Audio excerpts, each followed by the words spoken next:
Hey there, it's Mitzi. Welcome to my channel. Today I'm sharing a weekly update. I'm calling it a weekly update, but really it's pretty much everything I've read in October.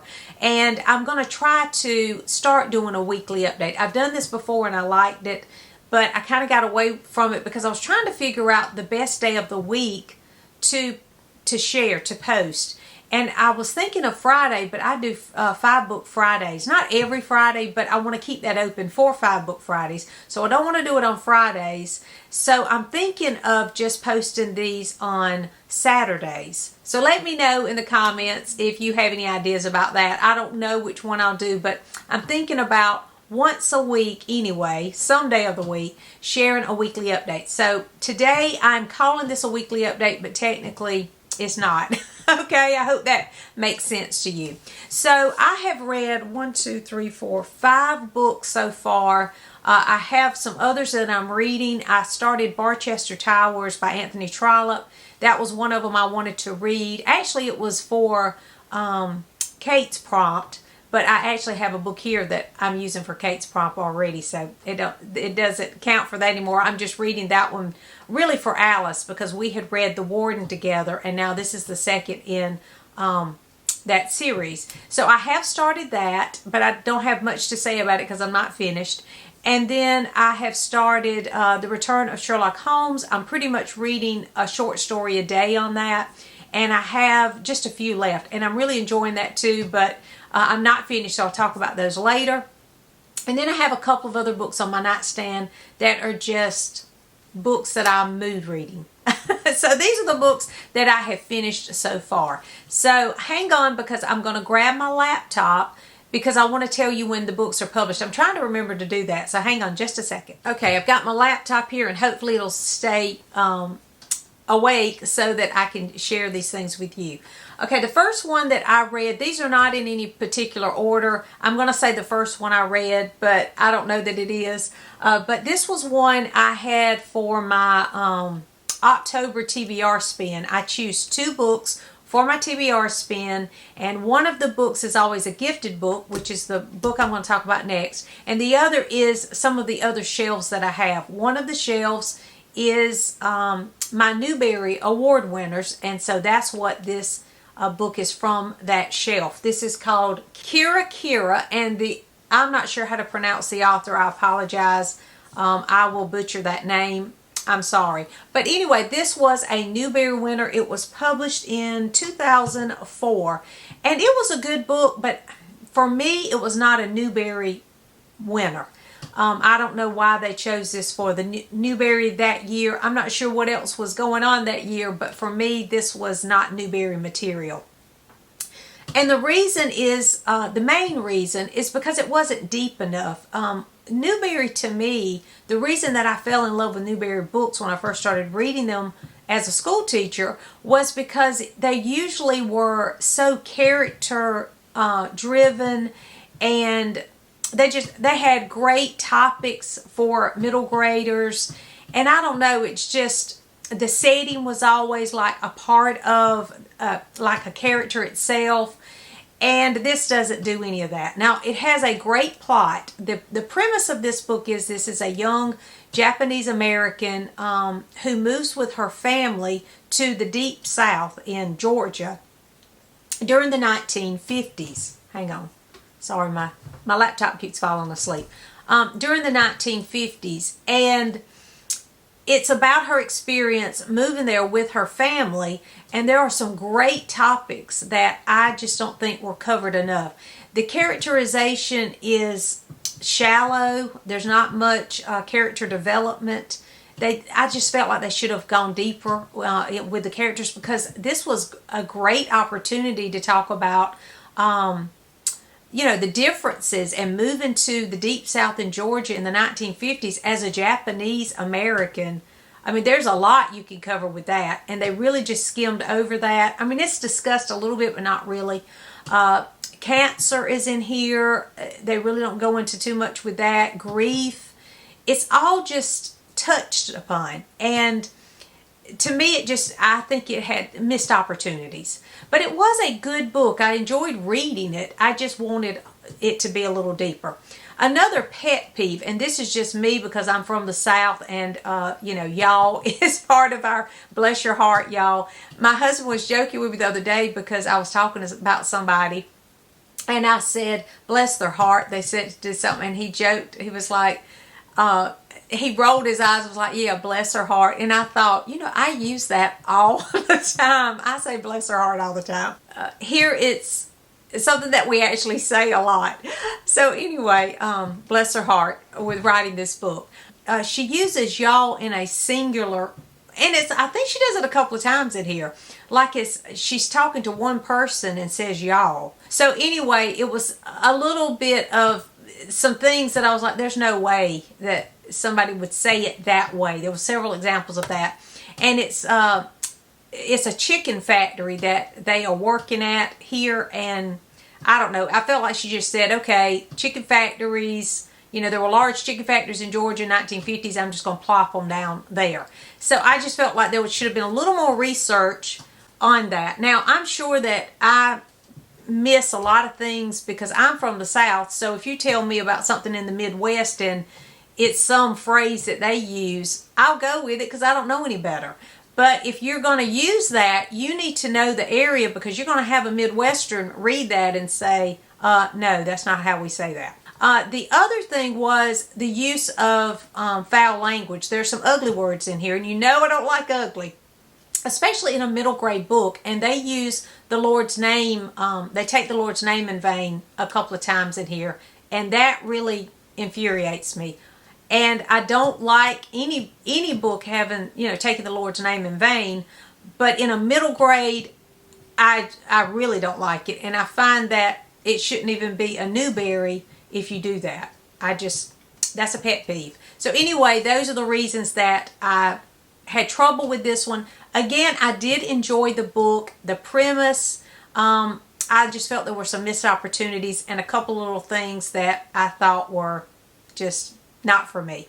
So anyway, I did read that one, and I'm glad I did. If you've read that one, let me know what you think. The next one was my other book for the October TBR Spin, Out to Pasture by Effie, Leland, Wilder. And this book was given to me by Elizabeth from Lizzie Faye Loves Books. So it was on my gifted shelf. Thank you to Elizabeth for suggesting this series, because I loved this. This was a hoot. And this was the opposite of the other, because it's set in the South too. It's set in South Carolina, which is where I'm from. And this woman actually wrote this, from my understanding, she wrote this when she was 85 years old while living in a retirement home in South Carolina. So she knows what she's talking about because she lived here. So that makes a difference. This was published in 1995. This was published in 1995, and it's a hoot. She is writing these journals and these letters to a friend describing the residents at this retirement home and just the things that they get into. And it's so funny, but it's also serious because she's dealing with aging. And, so there is, there's a sad undertone to some of it, but she just makes the best of where she is in life, and I loved it. I just thought it was fantastic, and so I can't wait to read the next one, because I have it too, so I will definitely be reading more. I think there's several of these in this series. I'm not sure, I need to check, but I'm going to be on the lookout for these because this was funny, and I highly recommend it if you're looking for a good laugh, and you like older characters, especially in a retirement center or something, you would enjoy this one. So I'm glad I read that one this month. The next one I read was called The Mystery of the Crimson Ghost by Phyllis Whitney. And of course I loved this because I love Phyllis Whitney, and I love Phyllis Whitney's middle grade especially. She writes these little books, or she wrote these little books back in the 60s and 70s, and they are just what I would have read as a young girl. And I may have read some of these. I can't remember any of them, but I may have read them because these are the kind of books I would pick up at the Scholastic and the Troll book sales. Y'all remember those? And so I I have been wanting to read all of these little books, and one of you mentioned this one to me, and so I hunted it down and I found it, and so it's been on my shelf for a while. So I did get to this one. The Mystery of the Crimson Ghost is about a girl who she is with her family. They have gone to visit an aunt, and they're thinking of moving to this town. And there is this horse. She loves horses. The main character loves horses. And there's this horse up in this pasture, and she wants to get a horse. And so she's very interested in the horse, and she wants to ride it. But there is a older lady and her two grandchildren who live up at this property where the horse is. They own the horse. And there's this mystery behind them and the older woman. And there's also the house that they live in years ago had burned, and her husband had died in the fire, and also their pet dog had died trying to save him in the fire. So at night they see this flaming dog up on the hill, and they think it's this curse from long ago with this fire. So you have to figure out what's going on. It is like a Scooby-Doo. There's not a ghost. I'll just go ahead and tell you that. But it's a fun one. And you know that going into it, that it's not going to be too creepy or anything, but it is fun to read it this time of year. But it is like a Scooby-Doo, so if you like those kind of middle grade books, I highly recommend The Mystery of the Crimson Ghost. And I do love all of the Phyllis Whitney middle grades that I've read, so thank you to whoever told me about the Crimson Ghost, because it was a great one. The next one I read was In Honor's Defense by Karen Witemeyer. This is the third in the Hanger's Horseman trilogy. And so I have finished that trilogy, and I loved this series. It was a great series by Karen Witemeyer. I do love Karen Witemeyer. I have read several of her books, and I've loved every one of them. So she's a great writer for me. She writes a story like I like, definitely. So this one is, the whole series is about these, they called themselves the Hanger brothers, I think. They're not necessarily brothers. It's kind of like found family. But they are like Texas Rangers in the late 1800s. And so I love that it's set in the late 1800s. They're all set in Texas. And it's just a fun read. They are historical Christian fiction. And I did read this for Jane Reed's reading challenge. She had a Jeanette over at Jane Reed's has been hosting a reading challenge all year, and this fulfilled one of the prompts for the Christian Fiction Bookshelf Challenge. So I read that for that challenge. I think I read the other one for that challenge this year too, so I'm so glad that I got these read. It was just fantastic. And I said when I read the second one it was my favorite, but I think this one's my favorite. It ended on a great note, and I just loved it. This was published in 2022, and I will be picking up more Karen Witemeyer because I do love her writing. This is about Luke, and most in the other books, of course, these are romances. They're historical romances.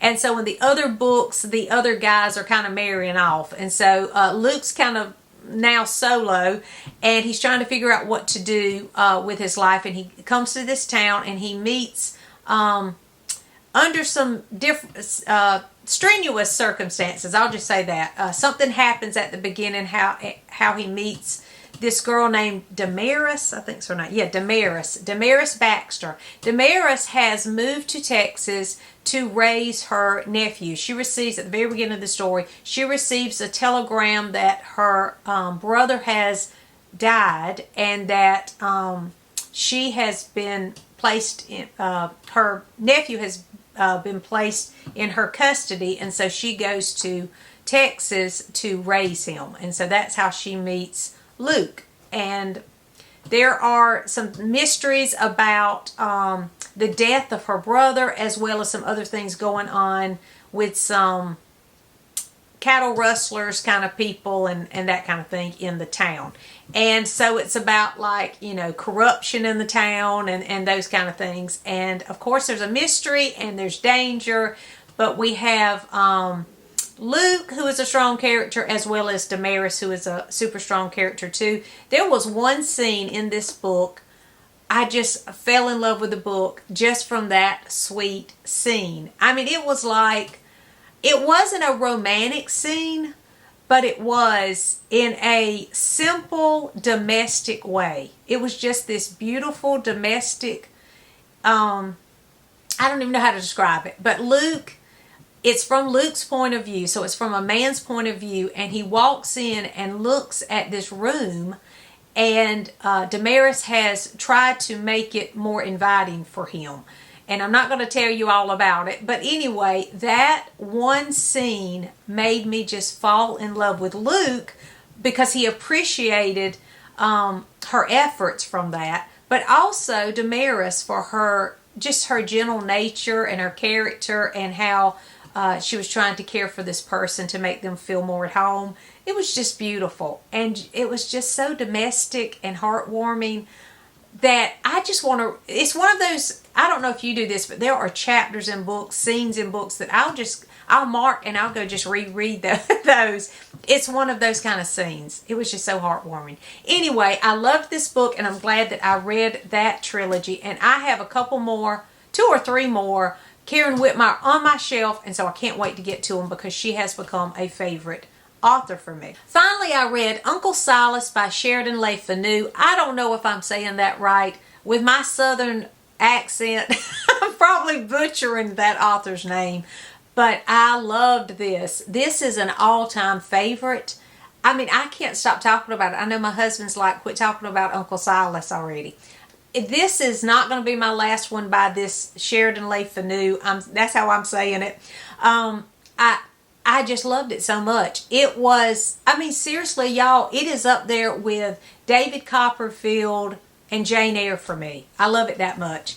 This is the perfect Victorian read, and it's like when I was in middle school and I first read Jane Eyre, I wanted to read other books like it, and I've had a hard time finding books like Jane Eyre. I mean, let's be honest, it's Jane Eyre.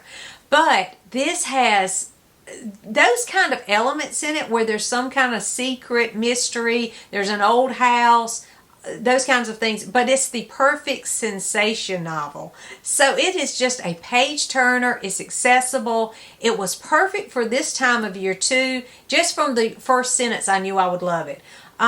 This was published in 1864. And yes, I did read this for Victober.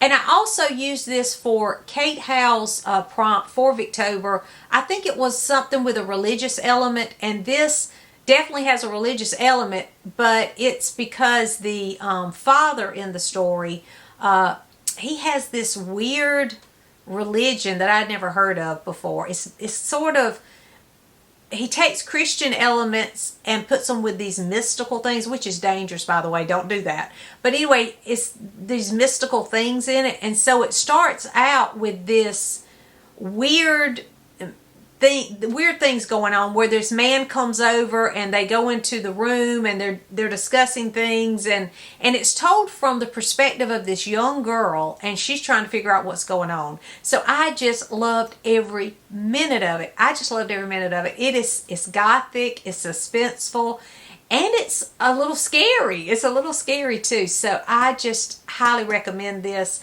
The first sentence, and I'll try to read the first sentence without my glasses. Let's see if I can do that. The first sentence had me. And what's so wonderful about this, yes, the premise is fantastic. The plot was great. But he is a great writer too. The way that he knows how to write a sensation novel, because he starts just about every chapter and the end of every chapter. I don't know what it was, just the descriptions and it's like concise writing. It was like tight writing. And even though it's long, and a lot of times Victorians seem like they are too wordy, I don't think so with this one. I think that every word counted in this book. And so this is the first sentence. And this is why I think it's a great time of year to read this. I'll try to read it without my glasses. It was winter, that is about the second week in November, and great gusts were rattling at the windows and wailing and thundering among our tall trees and ivy chimneys. A very dark night and a very cheerful fire blazing, a pleasant mixture of good round coal and spluttering dry wood. in a genuine old fireplace in a somber old room. I just love the juxtaposition there of, it's thundering and dark. It's cold outside. It's November. But then there's this coziness of this fire crackling, but you're in this somber room. And I just loved how the comparison of those things and setting the tone. And I was hooked just by that first sentence. I was hooked. I was like, okay, this is the kind of tone I'm looking for in the fall, And the way that he ended that first chapter was brilliant too. And it's like that all the way through it. I was just so taken with this. I didn't know a thing about this book at all. I just heard that it was gothic. They say it's horror. They say it's suspenseful, and that's all I needed to know. Now, it's not horror in the way that today's horror is, so I don't want that word to scare you away if you don't read horror, because it's not that kind of, it's not even as scary as Dracula or Frankenstein. But it is creepy. There's some creepy things to me, and it's just so mysterious. And there was a place that, my heart was pounding. I was like, oh my goodness, what's going to happen? So I don't want to tell you too much about it. I do think I might do a book review of this just because it's a favorite and I'm so excited and I want to talk about it. But I'm not going to do that here because I want you to go read it without knowing anything. However, if you would like for me to do a book review, a full book review, I can do that, and I would love to do that. I just don't want to do that and spoil anything for anybody. So I'm not going to tell you anything about it, but I do think I'm going to do a book review because it was so good. I just love this book so much, and I just want to talk about it. So anyway, go read this one if you enjoy Victorian literature and you love sensation novels. This is the perfect time. Again, it starts in November and it has that tone to it. So this is the perfect time to read it. So those are the books that I've been reading lately. Let me know if you've read any of these or if you're interested in these. Let me know that too. And if you're reading for any of these challenges or Victober, what are you reading right now? Let me know in the comments. Thanks for watching, and I'll see you soon.